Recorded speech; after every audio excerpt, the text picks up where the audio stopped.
बताती हूँ। सुखदेव जी बोले, हे राजा,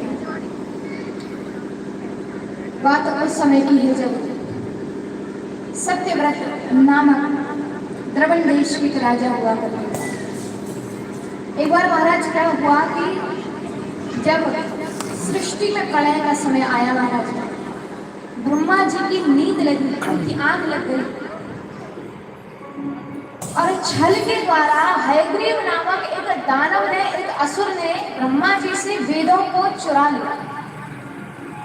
और जैसे महाराज हयग्रीव असुर ने ब्रह्मा जी से वेदों को चुराया महाराज, अर्थात ज्ञान की चोरी हुई। और महाराज जब ज्ञान की चोरी हो जाएगी तो संसार में तो अज्ञान बनेगा। जब हयग्रीव ने वेदों के ज्ञान को चुराया तो महाराज चारों ओर हाहाकार मच गई, चारों ओर अज्ञान फैल गया, किसी में ज्ञान नहीं बचा, मानो सृष्टि का विनाश होने वाला हो। और महाराज तभी उस क्षण भगवान कृपा करते हैं। ना एक और राजा सत्यव्रत हुए, जिनको माध्यम बना करके महाराज यहाँ आज भगवान एक सुंदर लीला करना प्रारंभ करते हैं। एक समय की बात महाराज, द्रविड़ देश के राजा जो भगवान के अनंत भक्त हुए, परम भक्त हुए, जिनका नाम है सत्यव्रत, भगवान ने उन पर ऐसी कृपा की थी कि श्री सूर्यदेव के पुत्र शातदेव हुए। और इस कल्प में महाराज भगवान के दिए गए ज्ञान के द्वारा ये व्यवस्था हो गई है। महाराज यही सत्यव्रत राजा जब नदी के तट पर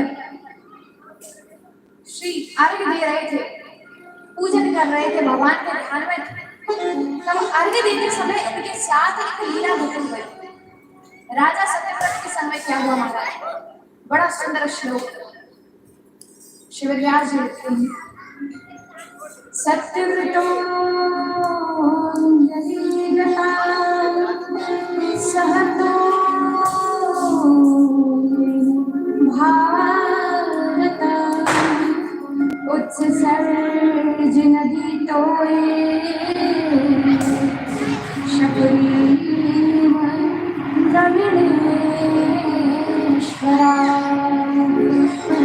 कहने लगे महाराज, द्रविड़ देश के राजा जैसे ही नदी के तट पर अर्घ्य देने लगे, तब अर्घ्य देते देते एक बड़ा आश्चर्यचकित दृश्य हुआ। ऐसे करके अर्घ्य देने के लिए जैसे ही महाराज अंजलि बनाई तो उस अंजलि के जल के साथ साथ महाराज एक छोटे से आकार की मछली उनके हाथ में आ गई।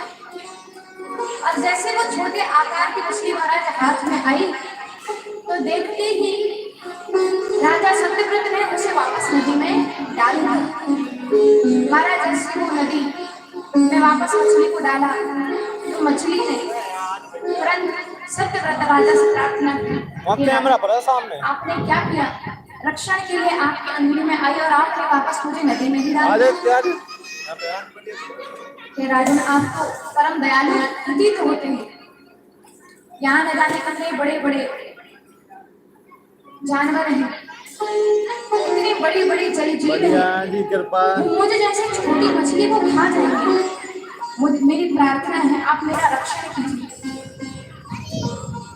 वरना यदि इस नदी में अधिक समय तक रही तो बड़े जल जीव मुझे खा जाएंगे। जैसे महाराज उनसे प्रार्थना करने लगी तो दया आई और तुरंत ही भगवान का स्मरण कर दया भावना के साथ में उस मछली को लेकर के अपने कुमंडल में डाला। महाराज जैसे भवन की ओर वापस आए तो सत्यव्रत राजा के महाराज वापस आते ही राजा ने देखा कि जो मछली इतने छोटे आकार में थी, देखते ही देखते उसका आकार इतनी जल्दी बड़ा हुआ कि उस आकार ने पूरे कुमंडल के जल को घेर लिया। मछली प्रार्थना करने लगी, ये कुमंडल तो मेरे लिए छोटा पड़ गया है, आप मुझे किसी बड़े स्थान पर डालेंगे। जो प्रार्थना की महाराज तो तुरंत राजा सत्यव्रत ने कुमंडल से निकाल करके उसे एक घड़े में डाल दिया।